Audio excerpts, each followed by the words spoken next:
Society's got it completely twisted. We have on one side the hyper independent boss female who doesn't need no man, and then we have our princess treatment, should be provided for always type of girl. But let me tell you why this is actually going to end up being the downfall of society rather than helping it to flourish. Guys, our birth rate is declining, if you guys didn't know. My name is Dez Pena, aka the Trillionaire Woman. I manage an asset portfolio of over $70 million, and I'm going to be helping you guys today break down this paradigm. Personally, I feel that a guy is looking at the same metrics as a business, looking at a female kind of like in the same metrics as a business, rather than how the female expects to be provided for, if they expect to be provided for at all. I'm not saying it's not the guy's job to provide. That's not what I'm saying. What I'm saying is that as a female, you should increase your value in order to be seen as more of an asset than a liability to a man. You can do this in multiple ways. Now, do I think that men should be taking on a provider role because that is how they are in their most divine masculine? Yes. And you can be as well in your most divine feminine by being in a state of receiving. So when we are operating within the laws of nature, we are obviously going to be more abundant and flourishing. There are multiple things that a female can provide to a male, just as a male can provide to a female. Most of those things as a female is more intangible. What we're giving them is emotional support. What we're giving them is a safe place to come home to after a stressful day at work. What they're giving them is a hot meal, right? And a couple of other things, pleasurable things, PG, rated R things. Now, men also see females sometimes as a status symbol. So are you someone that this guy is going to want to have around? Are you beautiful? Do you take care of yourself? Do you have a beautiful soul on the inside? Because even if you're gorgeous on the outside and you have a horrible personality or horrible soul, that's going to shine through, So we want to make sure that we are providing value. And I also think that we should be providing financial value as well. I'm not called the Trillionaire Woman for no reason. As a female, you should be coming up with ways to create a more financially abundant life for your man and for both of you together as a unit. For example, if you guys are going on vacation, learn how to travel hack. Know how to transfer points so that way you can get the best bang for your buck. You can still go to the nicest of places, have luxurious experiences, as long as one, obviously your guy can financially support that if that's what you guys want to do, if that's what you guys like and have aligned values on it, which aligned values we're going to speak about a little bit later. Maybe I'll create another video for that. But also, when he's going to order you an Uber, but he's not, let's say, in the best financial place, instead of clicking Uber Premium, click the regular Uber. You'll be fine. You're getting to the same place. So it is really important to understand how you provide value to another person. And this comes with any relationship. It doesn't have to be a romantic relationship. This is also just a mutual beneficial friendship as well, business relationships as well.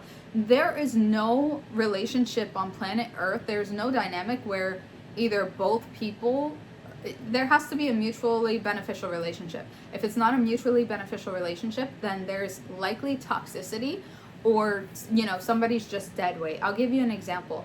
I had a friend and they were doing their 9-to-5 job. I decided to take a risk, move to California and start a business. I told this friend, and this was a guy friend, I said, hey, I understand that I am the 5 most people I hang out around and that I spend my time with. And if I'm going to spend my time with you, I need you to step up and become a millionaire. And if you can't do that, then I'm sorry, but we can't be friends. And I didn't talk to him for a whole year. I hung up that phone call and just didn't talk to him. A year later, we got on the call.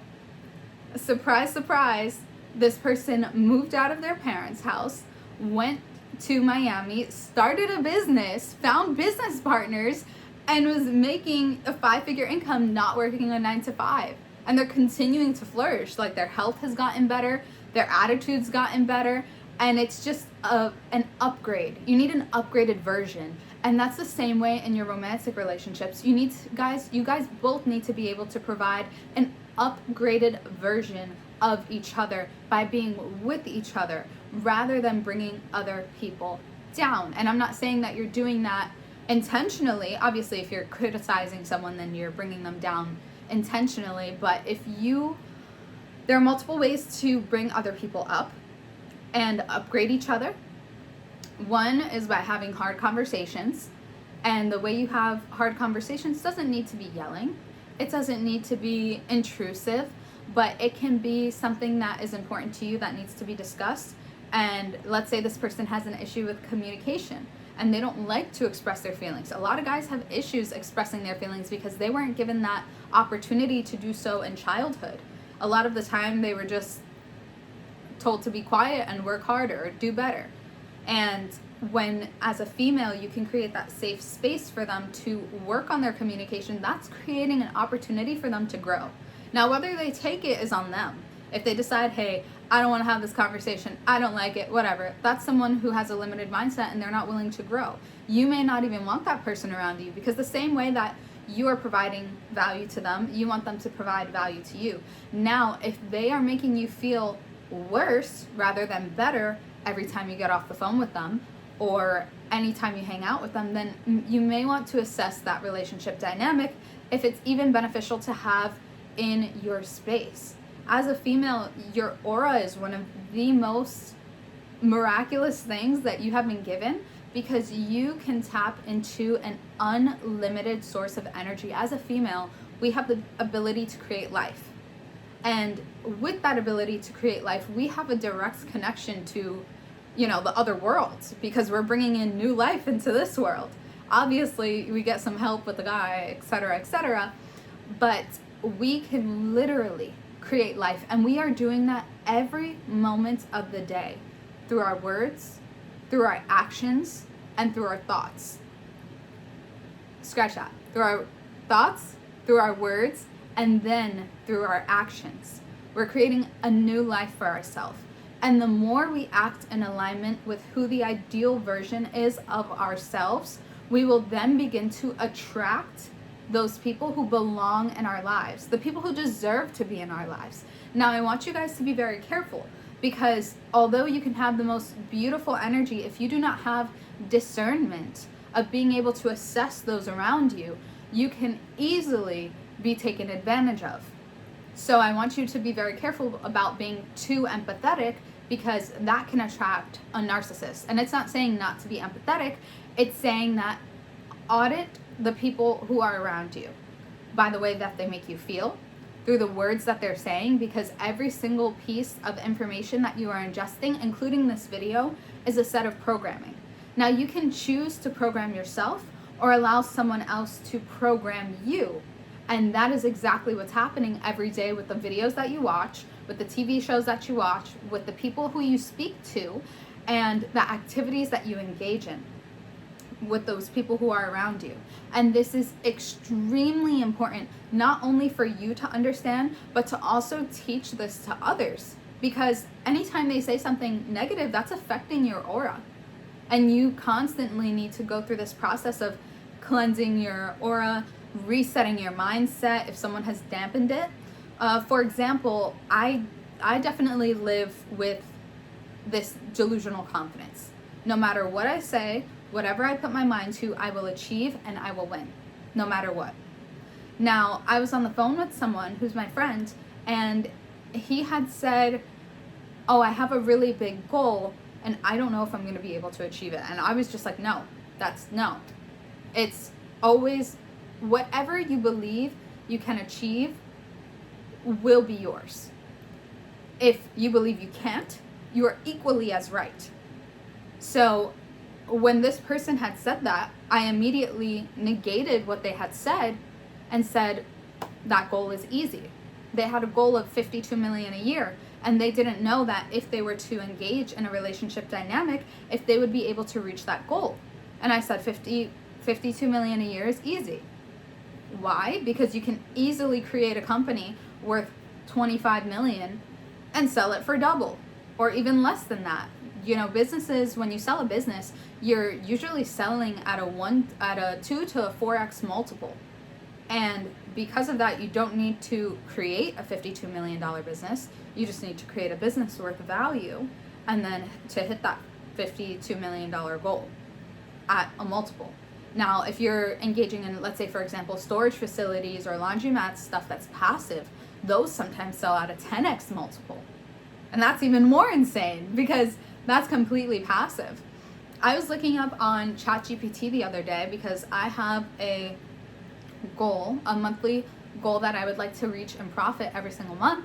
And it had recommended that the best and fastest way to get there was through creating an app or a software. Cool. I'm still going to operate my already existing businesses because that has momentum. You don't want to stop things that already have momentum. But now I also need to add on that SaaS product, which is software as a service.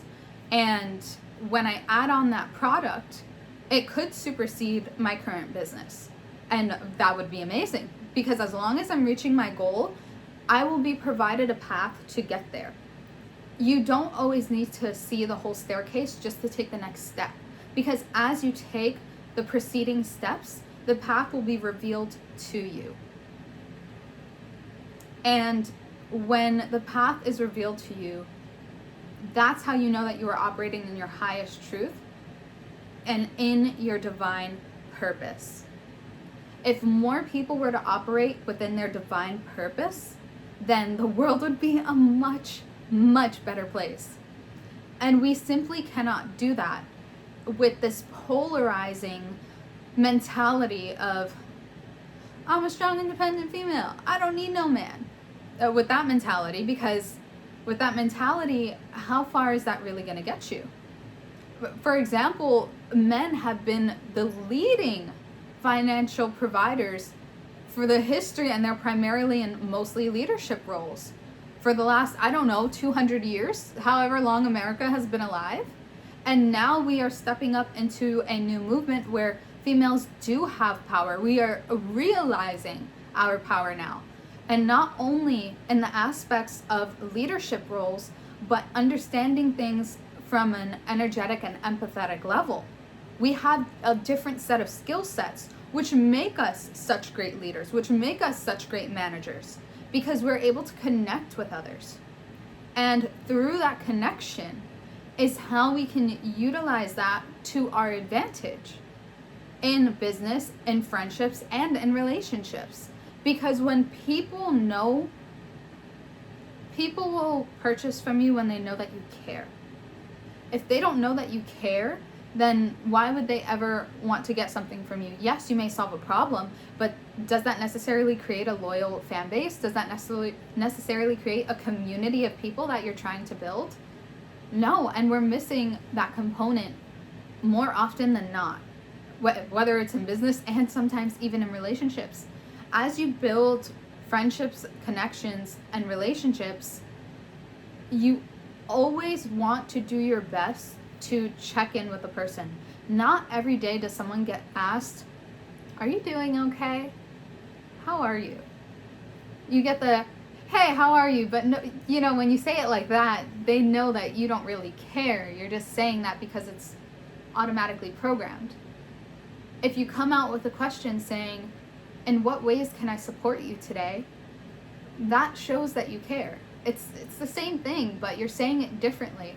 And when you say it like that, people understand that you're actually seeking ways to help in areas that they may not have even noticed that they needed help in. That was just one example of how you can provide value in those relationships, not only to males, but also females. And when we have our other dynamic of the female saying, I need a provider, I need to be taken care of. Is that their role as a divine masculine? Yes. Is it something that you need to whine and complain about like a little baby because you need to be taken care of because you're a baby? No. As a female in her power, you need to step up to the plate as a queen, not as a child. And when you step up to the plate as a queen, you will ignite that provider instinct within a man. It's not something that you need to ask for. Because if it's something you need to ask for, then clearly you're just with the wrong person, because that person is either still a little boy or that person does not yet understand what it is to be a man, which means they're a little boy. Now, should we just get rid of these guys because they're not meeting our standards? If it's a relationship dynamic, absolutely. Do you need to communicate that to them, or is that for them to learn on their own journey? That's up to you to decide. If you feel called to express that to them, then you certainly can. If you feel like you don't really want to talk about it, you don't have to. Because it's going to be inherent when you connect with your highest self that of what path you should take. Whether you should communicate something versus shouldn't communicate something. And when you are open and receptive to speaking about a topic that maybe the other person may not be open or receptive to, then that's how you know then that person is not ready to grow. And if they're not ready to grow, they don't need to be around you. Because if you're someone who is constantly seeking improvement in all areas of your life, this is in health and wealth and in happiness, the partner that you choose is going to be one of the most important decisions you make in your entire life. They're not just affecting the genetics of your future generations, they're also affecting the mindset. They're also determining with you, creating with you, the life that you provide for your future family. And if those values don't align, if that idea of the future isn't really meshing just because you guys are two different kinds of people, then, that conversation needs to be had. So that way the vision can align. Now, if it's early stages and if you don't feel like you want to change this person, because it's not your job to change anyone, then you can easily just separate that connection and move forward with someone who is meant for you. If you enjoyed, remember to like and subscribe this video. I'd like to share with you guys below for a preface for my next video going up, which is what are the most important values to have? And that can be for yourself and for a partner. See you next time.